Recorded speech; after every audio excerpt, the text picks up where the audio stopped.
Everyone, this is शमा।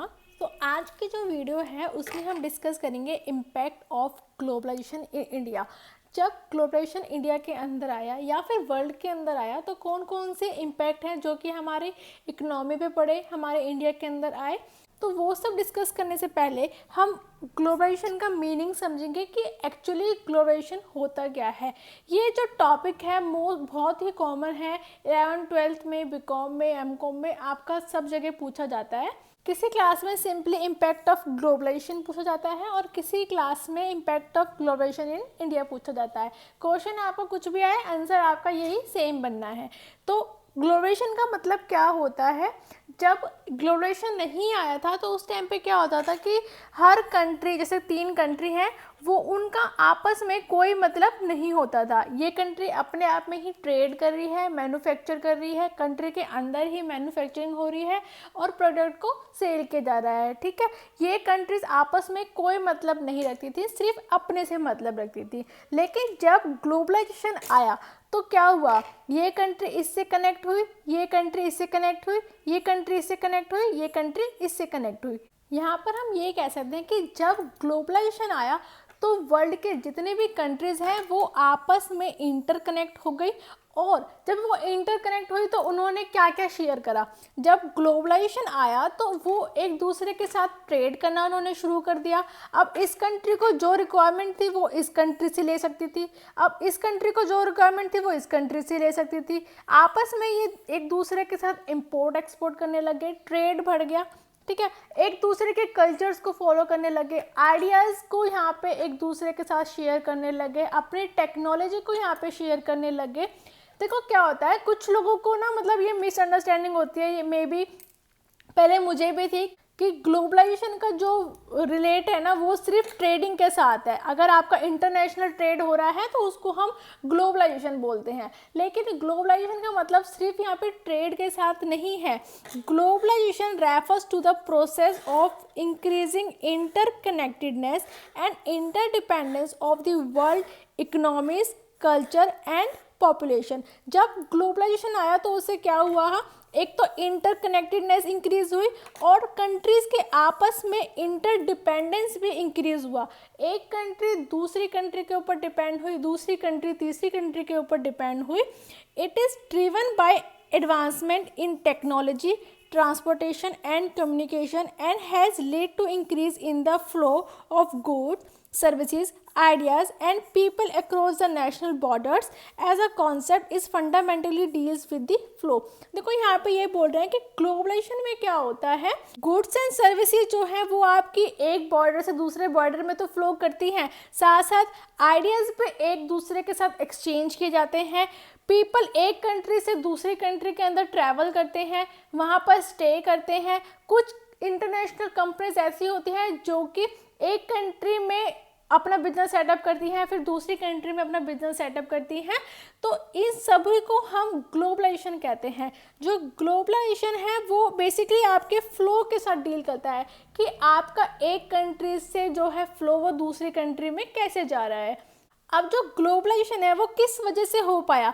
एक तो है एडवांसमेंट इन टेक्नोलॉजी। हमारे टेक्नोलॉजी में इतना एडवांसमेंट आ गया कि आज आप देख रहे हो कि हम अपने यहाँ पर घर पे बैठे बैठे किसी भी कंट्री में किसी भी पर्सन के साथ हम कम्युनिकेशन कर सकते हैं।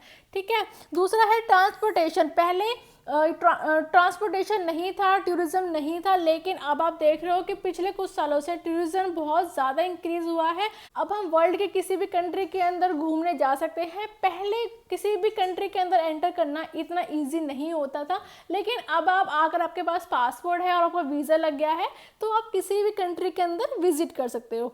अब जब से ग्लोबलाइजेशन आया था तो इसके बहुत सारे इम्पैक्ट जो हैं वो हमारे वर्ल्ड के ऊपर आए थे, हमारे इंडिया के ऊपर पड़ा था।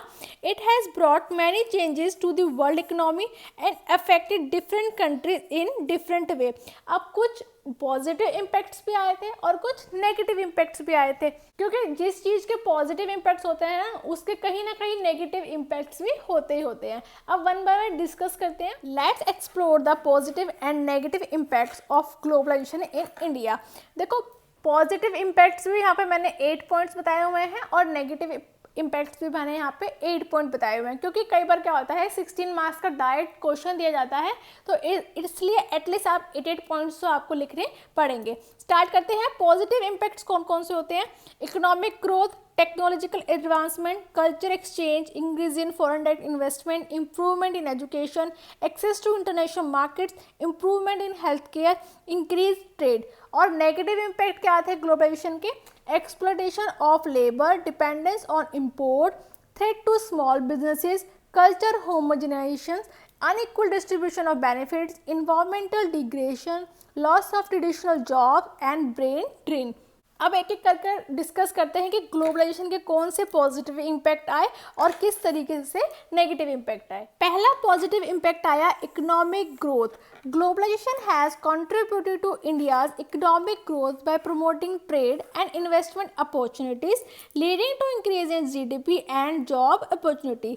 जैसे ही ग्लोबलाइजेशन आया, अब इंडिया का दूसरी कंट्री के साथ क्या हुआ? ट्रेड प्रमोट हुआ, वो इंपोर्ट एक्सपोर्ट ज़्यादा करने लग गए, जिससे क्या हुआ? इन्वेस्टमेंट अपॉर्चुनिटी इंक्रीज हुई।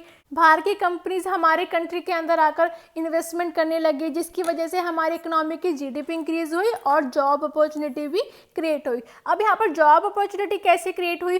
फॉर एग्जांपल कोई फॉरेन कंपनी है हमारे इंडिया के अंदर आकर अपना बिजनेस सेटअप करती है, इंडस्ट्री को सेटअप करती है। अब जब उसने उस कंपनी को सेटअप कर लिया, उसके बाद अब काम करने के लिए वर्कर चाहिए, तो वो क्या करेगी? इंडिया के लोगों को हायर करेगी, जिससे क्या हो? ऑटोमेटिकली जो है आपकी जॉब अपॉर्चुनिटी क्रिएट होती है। जॉब अपॉर्चुनिटी क्रिएट हुई, यहाँ के लोगों को जॉब मिल जाएगी, उनका लिविंग ऑफ स्टैंडर्ड बढ़ जाएगा, जीडीपी इंक्रीज होगी और हमारे इकोनॉमी की ग्रोथ होगी। नेक्स्ट पॉजिटिव इम्पैक्ट है technological advancement. Globalization has allowed India to access the latest technology and expertise from other countries which has help in the development of various industries such as IT और manufacturing. देखो, जब globalization आया तो उसकी वजह से क्या हुआ कि जो बाहर की टेक्नोलॉजी है उनको हम अपनी कंट्री के अंदर अडॉप्ट कर पाए। फॉरेन कंट्रीज़ के एक्सपर्टीज़ को भी हम अडॉप्ट कर सकते हैं, उनको हायर कर सकते हैं, उनकी राय को ले सकते हैं, उनकी सर्विसेज को ले सकते हैं, जिसकी वजह से टेक्नोलॉजिकल एडवांसमेंट को हम अपनी कंट्री के अंदर ला पाए। तीसरा है cultural exchange. Globalization has led to cultural exchange where Indians have learned and adopt practices and traditions from other countries which has enriched the diversity of Indian culture। अब globalisation की वजह से हमारे कल्चर भी एक्सचेंज होने लग गए, हम फॉरेन कल्चर को फॉलो करने लग गए और फॉरेन में हमारे इंडियन कल्चर को भी फॉलो किया जाता है। जैसे कि आपने देखा है कि कुछ बहुत सारी कंट्रीज़ में दिवाली के फेस्टिवल को सेलिब्रेट किया जाता है, हमारे इंडिया में क्रिसमस सेलिब्रेट किया जाता है, जिससे क्या हुआ? कल्चर भी एक्सचेंज हुआ और एक फीलिंग ऑफ यूनिटी भी डेवलप्ड हुई। नेक्स्ट पॉजिटिव इम्पैक्ट है increase in foreign direct investment. Globalization has led to increase in FDI in India which has help in the development of infrastructure, technology and job opportunity. देखो, जब से globalisation आया है foreign direct investment को promote किया गया है। हमारे इंडिया में FDI को प्रमोट किया जाता है। पहले तो क्या होता था कि किसी भी FDI को हम अपने कंट्री के अंदर आने ही नहीं देते थे। कोई भी फॉरेन कंट्री की जो कंपनी है वो हमारी कंट्री के अंदर आकर बिजनेस सेटअप नहीं कर सकती थी। लेकिन जब से ग्लोबलाइजेशन आया है, अब हमारी कंट्री है FDI को प्रमोट करती है, जिसकी वजह से क्या हुआ है? हमारे इंफ्रास्ट्रक्चर की डेवलपमेंट हुई है, टेक्नोलॉजी की एडवांसमेंट हुई है, नई नई टेक्नोलॉजी फॉरेन कंट्री से हमारी कंट्री के अंदर आती है और जॉब अपॉर्चुनिटी भी क्रिएट होती है। इवन फॉरेन डायरेक्ट इन्वेस्टमेंट को प्रमोट करने के लिए, अट्रैक्ट करने के लिए हमारे गवर्नमेंट उनको टैक्स बेनिफिट्स भी देती है। नेक्स्ट इम्पैक्ट है इम्प्रूवमेंट इन एजुकेशन। अब एजुकेशन के अंदर किस तरीके से इम्प्रूवमेंट आया ग्लोबलाइजेशन की वजह से, किस तरीके से हमारी जो है एजुकेशन इम्प्रूव हुई। Globalization has led to an improvement in the education system in India with the establishment of international universities, collaboration with foreign institution and access to online education। जब से ग्लोबलाइजेशन आया है, अब फॉरेन कंट्री के जो universities हैं वो हमारी कंट्री में अपने ब्रांच खोलती हैं, हमारी इंस्टीट्यूशन फॉरेन इंस्टीट्यूशन के साथ कोलैबोरेशन करते हैं, उनकी ब्रांचेस को हमारे इंडिया में खोला है। तीसरा है एक्सेस टू ऑनलाइन एजुकेशन। अब हमारे यहाँ के बच्चों को फॉरेन में जाकर एजुकेशन लेने की ज़रूरत नहीं है, वो जिस भी फॉरेन यूनिवर्सिटी से अपनी एजुकेशन कंप्लीट करना चाहते हैं उसकी ब्रांच से वो इंडिया में भी स्टडी कर सकते हैं और उनके यूनिवर्सिटी की डिग्रीज को भी ग्रैब कर सकते हैं। देखो, क्योंकि हमने देखा है कि इतनी ज़्यादा टेक्नोलॉजी आ गई है कि आप ऑनलाइन घर बैठे बैठे भी कोई भी एजुकेशन ले सकते हैं। नेक्स्ट इम्पैक्ट है access to international market. Globalization has allowed Indian business to access international markets, leading to the growth of export sector and diversification of Indian economy. जब से ग्लोबलाइजेशन आया है, अब जो इंडिया है वो इंटरनेशनल मार्केट को एक्सेस कर सकती है, इंटरनेशनल मार्केट में जाकर अपने बिजनेस को सेटअप कर सकती है, वहाँ पर अपने प्रोडक्ट एंड सर्विसेज को सेल कर सकती है, जिसकी वजह से क्या हुआ है, एक्सपोर्ट सेक्टर को ग्रोथ मिली है और वो अपने इंडियन इकोनॉमी में भी डाइवर्सिफिकेशन कर पाए हैं। नेक्स्ट पॉइंट है इम्प्रूवमेंट इन हेल्थ केयर। जिस तरीके से एजुकेशन सेक्टर में हमारे इम्प्रूवमेंट आई है ड्यू टू ग्लोबलाइजेशन, उसी तरीके से हेल्थ केयर सेक्टर में भी हमारे इम्प्रूवमेंट आई है।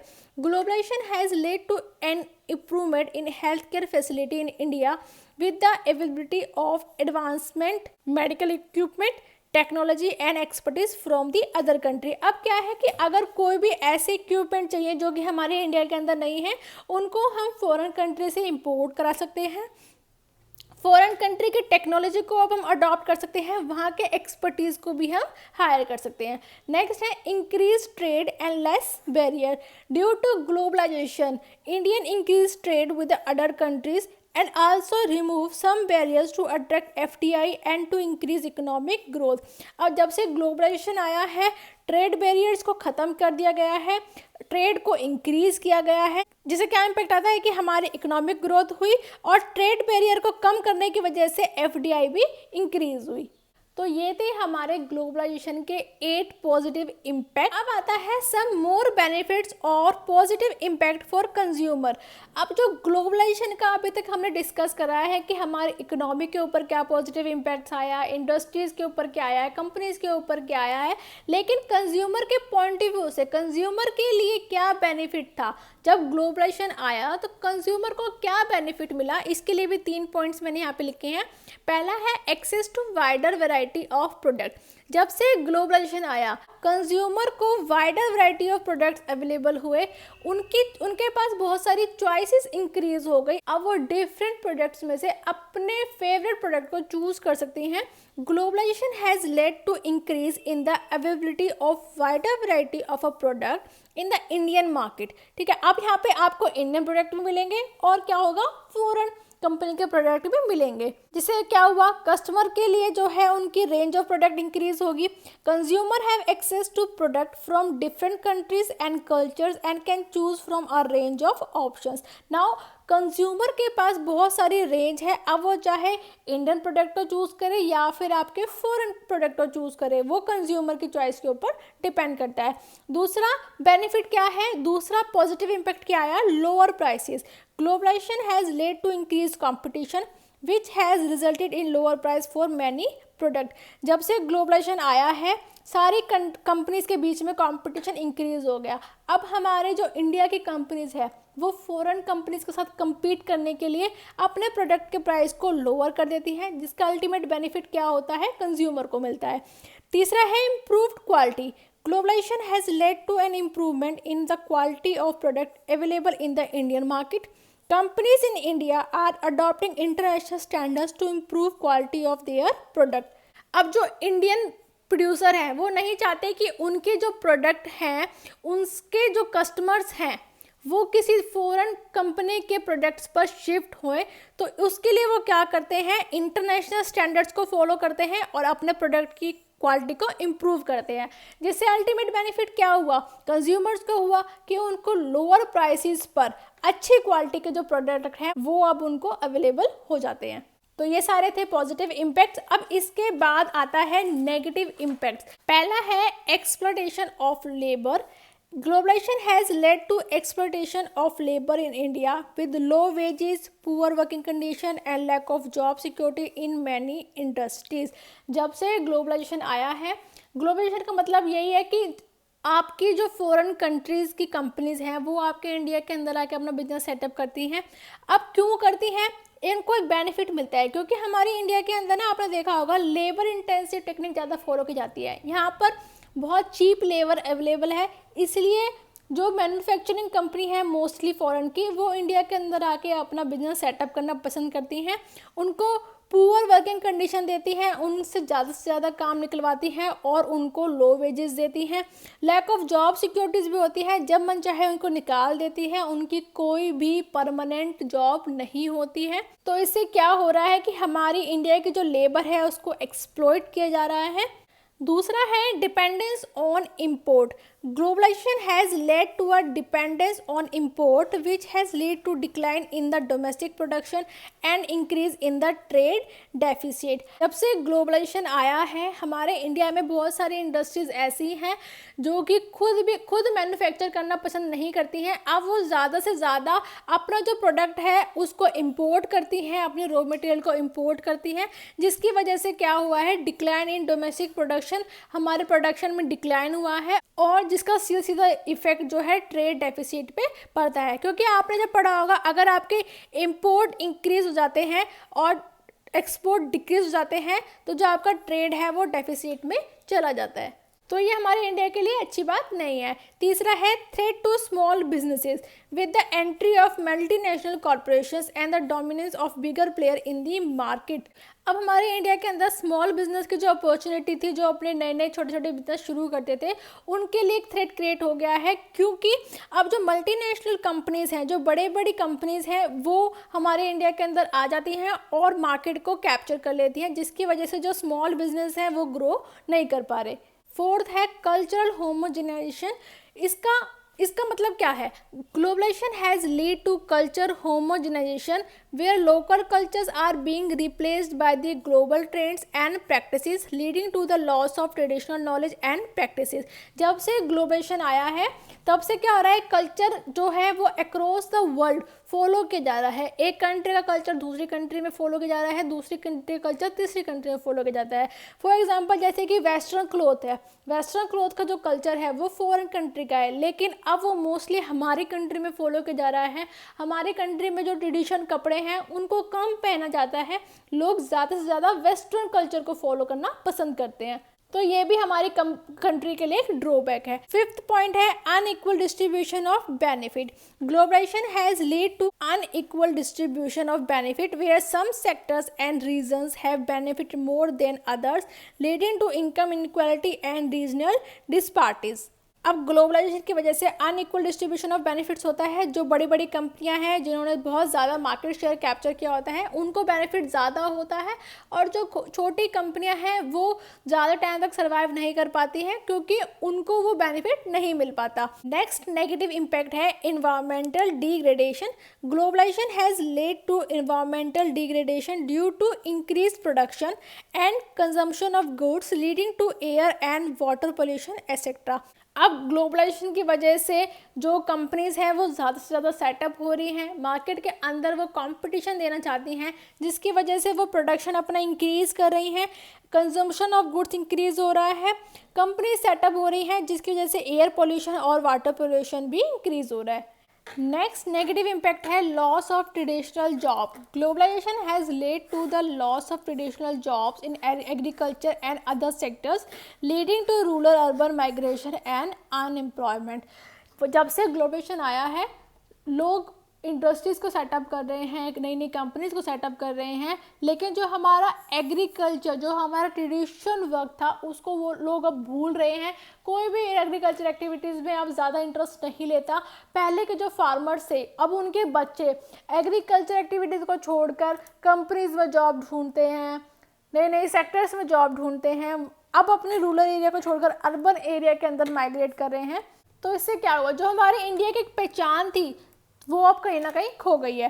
लास्ट पॉइंट है brain drain. Globalisation has led to a brain drain in India with the migration of skilled professionals to the developed country for the better job opportunity and higher salary. ये वाला point देखो बहुत अच्छा है।